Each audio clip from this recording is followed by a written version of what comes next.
Climate change का मूल कारण है आदमी की जनसंख्या। और अगर हमारे कर्मों और चुनावों के तल पर देखो तो क्लाइमेट चेंज का कारण है मांसाहार। ये बात बताई ही नहीं जा रही है, बहुत बड़ा कारण है। जैसा अभी तुमने बोला कि मीट इंडस्ट्री और डेयरी इंडस्ट्री है, और ये दोनों बिल्कुल आपस में जुड़ी हुई इंडस्ट्री हैं। डेयरी इंडस्ट्री हो ही नहीं सकती बिना मीट इंडस्ट्री के। बहुत लोग जो दूध पीते हैं वो सोचते हैं हम तो सिर्फ दूध पी रहे हैं। नहीं साहब, आप दूध नहीं पी रहे, आप मांस भी तैयार कर रहे हो। जिस जानवर का आपने आज दूध पिया है उसी का मांस कल बाजार में आएगा। जानवर इकोनॉमिकली सस्टेनेबल ही तब हो पाता है उसको पालने वालों के लिए जब पहले उससे दूध उगाहा जाए और फिर उससे मांस निकाला जाए। ऐसे समझो कि जब तुम एक गाड़ी लेते हो तो तुम उस गाड़ी से दो तरह के मुनाफे लेते हो, क्योंकि तुमने उसमें पैसा खर्च किया है तो तुम उससे दो तरह की कीमत वसूलना चाहते हो। तुम कहते हो जब तक ये गाड़ी चल रही है तब तक तो मैं इससे यात्रा करूंगा। ये समझ लो तुमने गाड़ी से दूध दूह लिया कि अभी चल रही है तो मैं इससे यात्रा करता हूं, और फिर जब ये चलने लायक नहीं रहेगी तो मैं इसे कहीं बेच दूंगा, या जब मेरा इससे मन भर जाएगा तो मैं इसे बेच दूंगा। चाहे मैं किसी दूसरे ग्राहक को भेजूं, चाहे कबाड़ी को भेजूं, जिसको ही भेजूंगा कुछ रीसेल वैल्यू मिलेगी। ये तुमने मीट इंडस्ट्री को प्रोत्साहन दे दिया।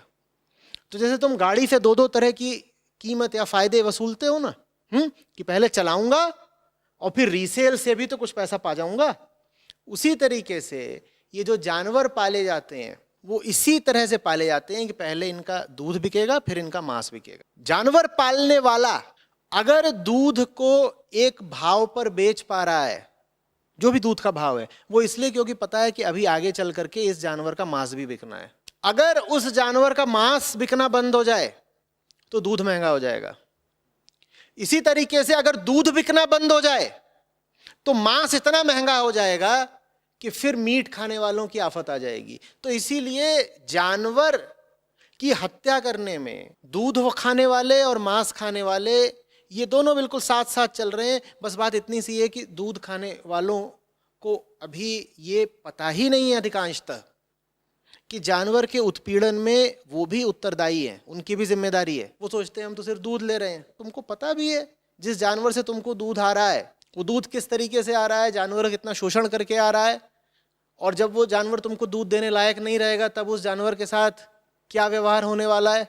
तो दूध को खरीद करके और दूध का लगातार उपभोग कर करके तुमने जानवर के शोषण को जबरदस्त प्रोत्साहन दे दिया है। अब वो जानवर कटेगा आगे, बल्कि वो जानवर कटेगा क्या, वो तो पैदा ही इसलिए हुआ था सिर्फ ताकि तुमको दूध दे सके। तुम्हें क्या लगता है वो जानवर प्राकृतिक तौर से पैदा हुआ था? नहीं, उसको कृत्रिम तौर से जबरदस्ती पैदा कराया गया था।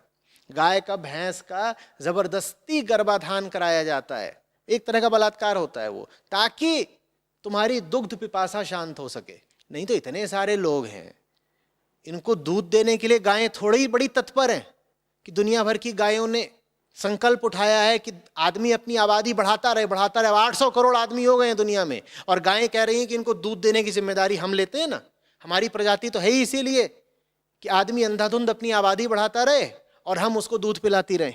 नहीं, ऐसा कुछ नहीं। गायों का बड़ा शोषण है, और जिन लोगों को गायों से प्रेम हो वो पहला काम तो ये करें कि दूध पीने से दूर हो जाएं, अनजाने में ही सही, लेकिन आप पशु पीड़न का पाप अपने सर ले रहे हैं।